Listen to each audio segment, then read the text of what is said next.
Matapos mag-landfall ng 2 beses sa lalawigan ng Cagayan, tila matindi ang naranasan po ng mga residente sa ilang lugar po sa naturang lalawigan, partikular po dyan sa bayan ng Claveria, dahil sa magdamagang paghagupit ng bagyo, kung saan isa na ang nasawi at 4 ang sugatan. Ito po ay matapos na gumuho ang pader ng bahay ng isang mag-anak sa nasabing lugar sa kasagsagan po ng malalakas na hampas ng hangin na sinabayan pa ng malalakas na pag-ulan. Samut-sari namang eksena ng pinsala ang nasaksihan ng ating pong kasamahang si Mar Gabriel na mag-uulat naman ng live dyan sa lalawigan ng Cagayan. Mar, anong latest? Alex, sa loob daw ng halos 40 taon, ngayon lang uli naranasan ng mga taga-Claveria yung ganito kalakas na hagupit ng bagyo. Saan ka man tumingin sa buong bayan, wala kang makikitang gusali na nakaligtas sa hagupit ng bagyong Marce. Bandang alas 7 kagabi nang maramdaman sa bayan ng Claveria ang malakas na hangin na may kasamang ulan. Lalo pang tumindi ang hagupit ng bagyong Marce pagtungtong ng alas 10 ng gabi na nagpatuloy hanggang alas 3 ng madaling araw.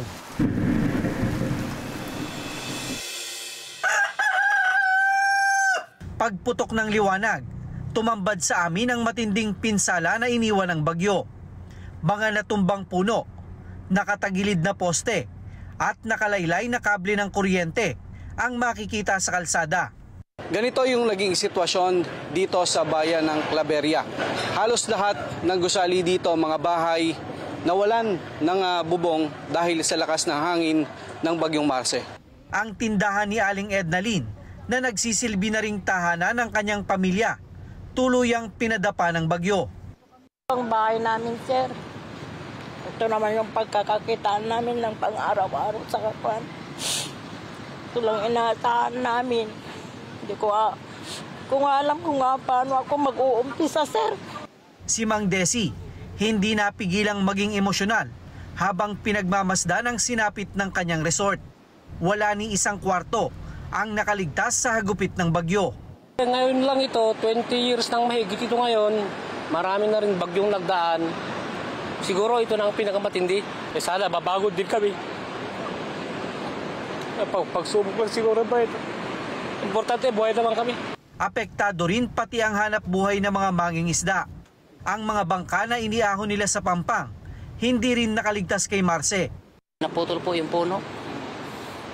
Nabagsak na lang po ito ng malaking puno. Lalakas po ng hangin. Itong covered court na ito dito sa Barangay 103, yung ginagawang pansamantalang silungan nitong mga bangka tuwing may darating na bagyo. Pero sa halip na isalba yung kanilang mga bangka, ito pa yung naging dahilan ng pagkasira nitong kanilang mga pangisda.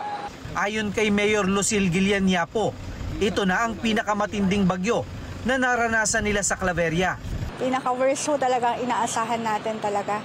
Actually kagabi, sinubukan ho rin namin umikot pero talaga hindi ho kaya ng mga rescuers natin. Problema natin dito. Sabi nga po ni Vice, the last time na na-experience po natin ito was 1980.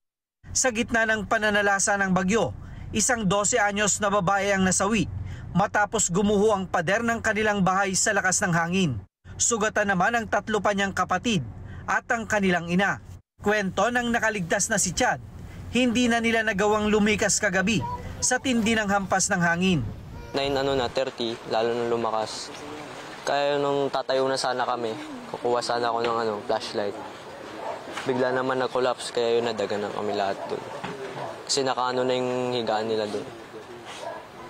Yung kapatid ko kasi nakaupo. Kaya nung pagkaano niya, umuna talaga yung sa niya, dito niya, sa mukha. Giit ng lokal na pamahalaan, nagpatupad naman sila ng preemptive evacuation. Pero may mga residente na nagmatigas. Pumunta sa mga barangays at sinabi, we reiterated the importance of talaga of preemptive evacuation. Bago magtanghali kanina, maraming kalsada na sa Claveria ang nabuksan sa trapiko dahil sa mabilis na pagsasagawa ng clearing operations ng lokal na pamahalaan.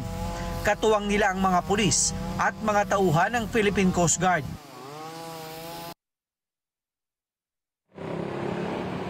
Alex, nandito tayo ngayon sa bayan ng Claveria kung saan nasa 90% din daw ng mga gusali at mga bahay dito ang sinira ng nagdaang bagyong Marce.